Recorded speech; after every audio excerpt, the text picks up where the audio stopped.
How long do you wait to pitch a new project after the first one doesn't get picked up? My name is Gina. I'm an author, editor, publishing professional. I help you make your writing better.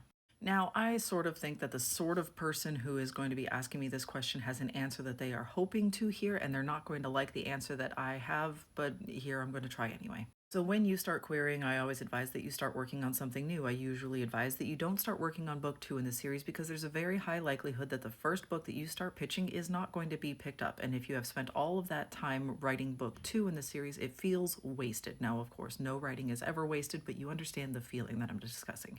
So, if you have started working on something new at the time that you started querying, and let's say that it takes you about a year to burn through all of your querying options, and you get to the end of that year and you've got a bunch of like no responses, form rejections, all of those things, and you say, like, okay, well, I've been working on this new project for almost a year, you might feel like that new project is ready to go and you want to start querying again immediately. But in order to plot, draft, edit, revise, get feedback from people, integrate that feedback, and do all of that, that takes a lot of time. And some of your writing time over the last year was dedicated to querying, which meant that you were researching agents and personalizing letters and dealing with requests and dealing with R&Rs potentially. And so you haven't spent a year working on this book, you've spent a portion of a year working on this book. You were trying to go out with your second book after the first one didn't get picked up. So the process that you were using to write, edit, polish, revise, integrate feedback, all of that on your first book didn't quite work. That means that there's more work to be done. Yes, you are a better writer than you were a year ago when you started submitting, but have you worked on the things that needed to be worked on? Are you sure that this new project is ready to go?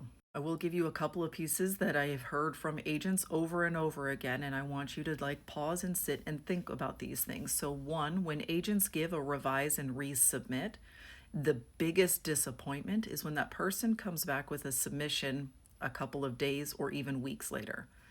That means that this person is not serious about integrating feedback and they are not serious about making changes necessary to their work. And that is always going to result in an automatic rejection. Now, the agent might take a perfunctory look at those changes and be like, well, did they magically do this all in 5 days? Probably not. Nope, look, I was right. And then they will send the rejection on it.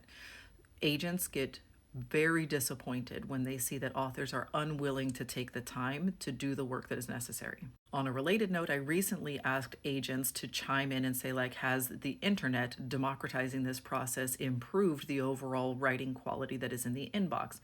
And the response was basically like, not really.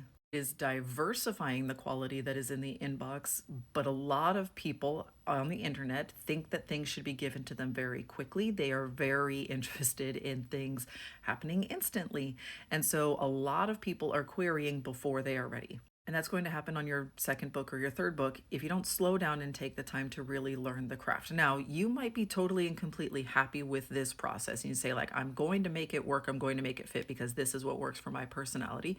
Be prepared for book three, four, five to not get picked up. That's just the way that this is going to work. But if you want book two to really be the one that does get picked up, it might be worth slowing down and really taking a hard look at your craft and really deciding whether or not you are integrating feedback in a meaningful way into your work, which means that it's unlikely that you're going to be ready to go 6 weeks after you send your last query.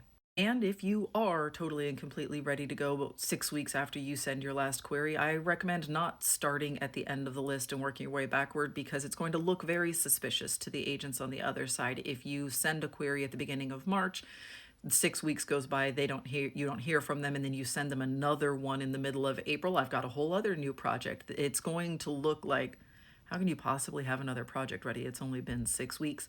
At least mix it up and make it look like you're not coming back to the same people with a new project in only 6 weeks.